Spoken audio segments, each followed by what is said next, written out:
Fala pessoal, tudo bem? Pessoal, ultimamente tem aparecido na internet muitas críticas, principalmente da direita e de pessoal do Sul e do Sudeste, com relação ao Pacto Federativo. O Pacto Federativo é assim: os estados mandam algum dinheiro para a União, que é recolhido de impostos federais, e a União repassa para os estados. Só que isso tem uma desigualdade dependendo do estado que você está. Geralmente os estados do Sul e Sudeste eles mandam mais dinheiro do que recebem. Já os estados do Norte e Nordeste, eles recebem mais dinheiro do que mandam em impostos federais. E isso tem por quê? Na verdade, é porque o Norte e o Nordeste eles são menos industrializados. Quando houve a industrialização do Brasil, na época de Juscelino Kubitschek, as indústrias se instalaram mais aqui no Sudeste, principalmente em São Paulo, na região do ABC Paulista. Então é claro que o Norte e o Nordeste não tem tanta indústria, então automaticamente eles não têm tanto impostos federais para poder somar a União. E justamente por isso, por ser uma região menos desenvolvida por essa questão, eles recebem mais dinheiro para tentar ajudar os estados e as pessoas que moram nesses estados. Até porque se não tivesse o Pacto Federativo, o Nordeste e o Norte estariam mais quebrados do que já são hoje. Por exemplo, desde quando teve uma grande seca na década de 70, veio uma grande migração para cá, para o Sudeste e para o Sul de nordestinos para trabalhar aqui, porque aqui tinha emprego. Tinha uma época que diziam que 1 de cada 4 empregos do Brasil estava em São Paulo. Então veio toda a mão de obra para cá, sendo que teria sido mais fácil a indústria ir para lá. Que na minha opinião faria mais sentido colocar a indústria onde já tem a mão de obra. Mas não, o Brasil faz tudo errado, né? Vieram os nordestinos para cá trabalhar e acabaram ainda sofrendo preconceito, né? Xenofobia por serem nordestinos. E mesmo assim esse pessoal que reclama do Pacto Federativo não quer os nordestinos nos seus estados. Então é até irônico, né? Porque se não tivesse o Pacto Federativo, aí com certeza ia ter mais nordestinos vindo para o Sudeste e Sul, porque eles não iam ter como sobreviver por causa da falta de indústrias no Nordeste. Inclusive, nessa reforma tributária, o governo está prevendo aí dar uma alíquota maior, isenção maior para indústrias que se instalarem no Nordeste. O Sérgio Moro já postou hoje reclamando. Eu vou lutar contra isso, porque vai prejudicar o Paraná. Não vai prejudicar o Paraná. O Paraná já tem um montão de indústria, tem uma agricultura fértil, o Paraná não tem seca. Não vai prejudicar em nada o Paraná. O Moro, em vez de lutar pelo direito do estado dele, que é o Paraná, ele quer prejudicar o direito de desenvolver os estados do Nordeste. Só para vocês verem como o Moro é canalha. Então, infelizmente, tem essa desigualdade no Brasil e o Pacto Federativo ajuda a amenizar um pouco as consequências dessa desigualdade, pessoal. Não é os estados que vão lá e dão dinheiro para o governo federal. Isso é através de imposto. Quando você vai no mercado fazer uma compra, por exemplo, você pode pedir a notinha fiscal, geralmente vem escrita ali quanto que você paga de imposto. Aqui onde eu compro é 12,5% aproximadamente de imposto estadual e a mesma quantia federal. Então, do valor total da compra, 12,5% é imposto que vai direto para a União. E a União depois repassa de acordo com a necessidade de cada estado. No caso, o estado que mais manda dinheiro e menos recebe é São Paulo, tá? Para quem não sabe. E aí o que acontece, pessoal? Só que isso daí que eles falam que eles estão sustentando o Norte e o Nordeste, como se a economia do Norte e Nordeste dependesse só do Pacto Federativo, na verdade não é bem verdade, pessoal. Esse retorno que eles reclamam que vem pouco, principalmente lá no Rio Grande do Sul, né? Tem um deputado aí que, acho que é o Van Hatten, que falou, porque a gente manda tanto para o governo federal e recebe a metade. O governo federal não nos ajuda. Na verdade não é bem assim, pessoal, porque não existe só o Pacto Federativo do Brasil. O Brasil, por ser um país com vários estados diferentes que pertencem à mesma federação, o país acaba sendo um país gigante, inclusive em economia. Porque a gente arrecada de imposto, por exemplo, por ano, chega à casa dos trilhões. Tem até um impostômetro em São Paulo que mostra isso. E esse dinheiro, pessoal, não é só o Pacto Federativo que volta para os estados. Esse dinheiro também é voltado para os estados de outras formas. Como, por exemplo, primeira questão de obras. O governo federal tem coisas que é só o governo federal que pode fazer, como, por exemplo, estradas. O governo estadual ele pode fazer uma estrada dentro do estado dele. Por exemplo, vamos pegar um estado aí qualquer, Paraná. Se o Ratinho quiser fazer uma estrada que liga Curitiba a Ponta Grossa, uma estrada nova, ele pode.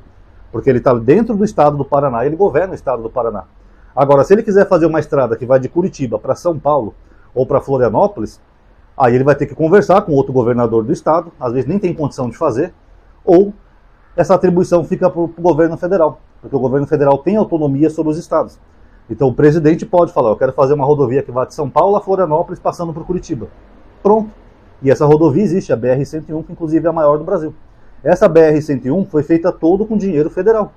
Então não é só o Pacto Federativo, o governo federal também faz obras nos estados com dinheiro federal. Além de estradas também tem faculdades, escolas técnicas, pontes, às vezes incentivo para fazer o metrô na cidade, tudo com dinheiro federal. Tanto que, por exemplo, aqui em São Paulo mesmo, o governo federal ofereceu dinheiro para o Tarcísio para fazer uma extensão do metrô para chegar até o Jardim Ângelo. O Tarcísio ficou esnobando, falou que não queria, não sei o quê, mas é dinheiro do governo federal.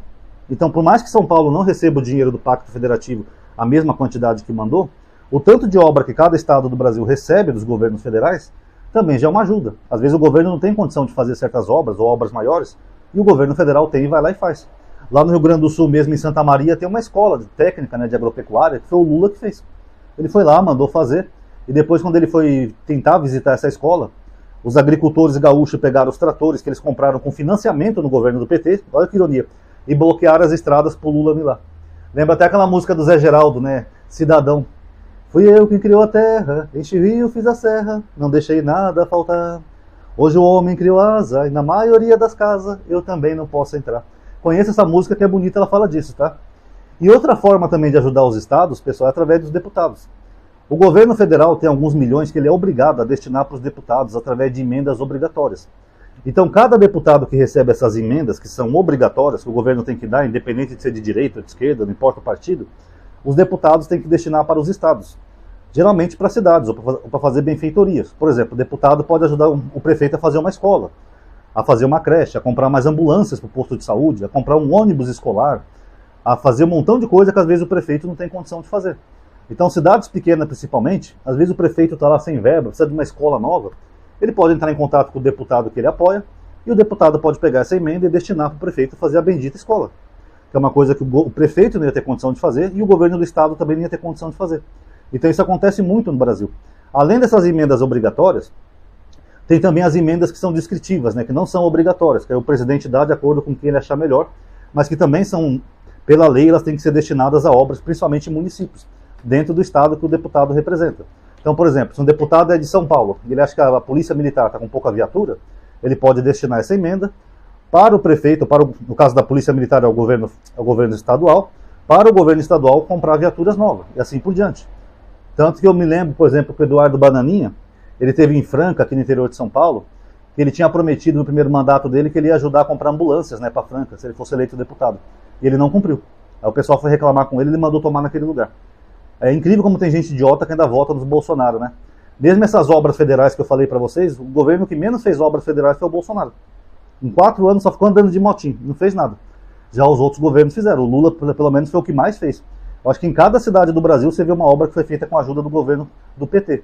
Quer seja uma escola, uma creche, uma instituição, uma faculdade, um posto de saúde, um AMA, tudo com a ajuda do PT. Aqui no estado de São Paulo tem até um acelerador de partícula, que foi feito no governo da Dilma, e agora o Lula já anunciou a extensão desse complexo, né, de ciência, que o Bolsonaro não fez nada em 4 anos.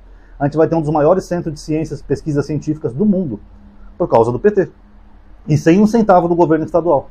Então esse tipo de obra também ajuda os estados, não é só o Pacto Federativo. Agora, se acabarem com o Pacto Federativo, aí vai ser uma crueldade sem tamanho. Porque tem estados que realmente eles arrecadam um pouco, porque são menos desenvolvidos, tem menos indústria. Esses estados vão literalmente quebrar. Já os outros estados que são mais desenvolvidos, como por exemplo o Sul e Sudeste, não vai virar uma maravilha nem um paraíso, porque a gente sabe que tem corrupção no meio. Na verdade, a maioria dos governadores vai pegar parte desse dinheiro, vai enfiar no bolso e foda-se. Então tá bom do jeito que está o Brasil no momento. Esse sistema é ótimo, que gera um pouco de igualdade. Porque o Brasil não é igual como um todo na questão econômica. Então se a gente pode ajudar de alguma forma, eu não vejo nada demais. Aliás, sou até a favor agora com essa nova lei aí com essa nova reforma tributária que vai dar mais isenções fiscais para empresas que forem para o Nordeste. Sou super a favor. Aí quem sabe o Nordeste de repente não vira a nova potência do Brasil. Aí não vão depender tanto aqui do Sudeste e Sul e não vão ser vítimas de tanto preconceito e xenofobia. Tá bom? Então tá aí, galerinha, só para quem não entende do assunto, para explicar um pouco sobre como que funciona o Brasil, tá bom? Quem gostou, dá um like aí no vídeo, tá? Isso vai ajudar a aumentar a atividade de alcance. Comente aí o que você achou, se gostou, se não gostou. Obrigado aí por ter assistido. Paz a todos.